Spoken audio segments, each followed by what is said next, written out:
just want to start off right here at the top here. This isn't even my line of questioning, but I'd like to submit to the record a Washington Post article now warning about Hunter Biden laptop disinformation, the guy who leaked it. Here's the deal. Before I even get into my questions, I think that the story here with the Washington Post reporting is that what they're saying right here, when the New York Post first reported in October 2020 that it had obtained contents of a laptop computer allegedly owned by Joe Biden's son Hunter, there was an immediate roadblock faced by other news outlets that hoped to corroborate reporting, as many did. The newspaper wasn't sharing what it obtained. New York Post had this alleged information and was trying to publish it without any corroboration, without any backup information. They were trying to publish it to Twitter. Twitter did not let them, and now they were upset. I believe that political operatives who sought to inject explosive disinformation with the Washington Post couldn't get away with it. And now they're livid. And they want the ability to do it again. They want the ability to inject this again. So they've dragged a social media platform here in Congress. They're weaponizing the use of this committee so that they can do it again. A whole hearing about a 24-hour hiccup in a right-wing political operation. That is why we are here right now. And it's just an abuse of public resources, an abuse of public time. We could be talking about healthcare. We could be talking about bringing down the cost of prescription drugs. We could be talking about abortion rights, civil rights, voting rights. But instead, we're talking about Hunter Biden's half-fake laptop story. I mean, this is an embarrassment.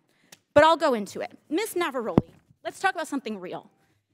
I'd like to show you a tweet posted by former President Trump about my colleagues and I on July 14, 2019. It says in part, quote, "Why don't they go back and help fix the totally broken and crime-infested places from which they came?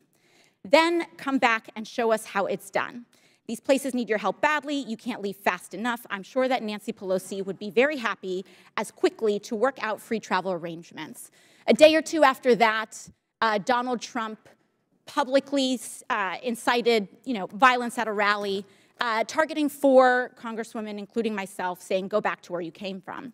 Ms. Navarrete, as I understand it, you were the most senior member of Twitter's content moderation team, or a senior member of Twitter's content moderation team when this was posted. As part of your responsibilities, did you review this tweet? Yes, it was my team's responsibility to review these tweets. And what did you conclude? My team made the recommendation that for the first time, we find Donald Trump in violation of Twitter's policies and use the public interest interstitial. For the first time? Yes. And at the time, Twitter's policy included a specific example when it came to banned abuse against immigrants, as they specifically included the phrase, "go back to your country," or go back to where you came from, correct? Yes, that was specifically included in the content moderation guidance as an example. You brought this up to the Vice President of Trust and Safety, Del Harvey, correct? I did, yes.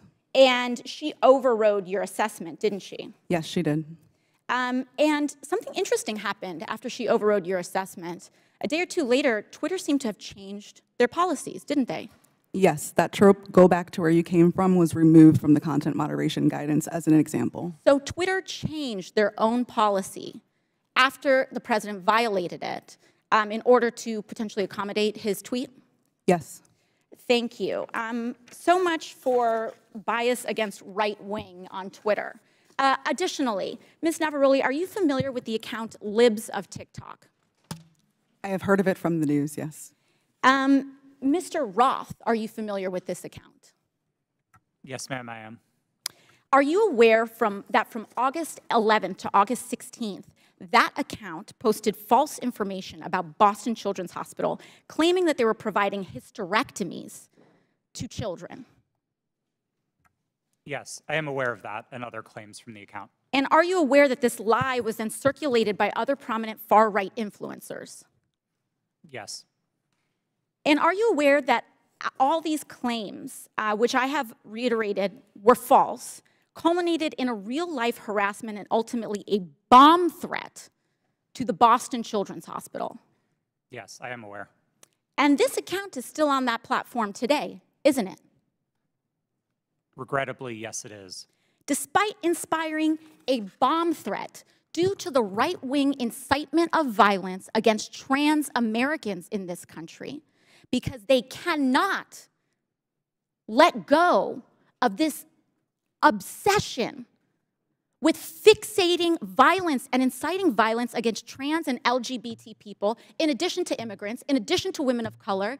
This is a party that cannot pick on anyone their own size.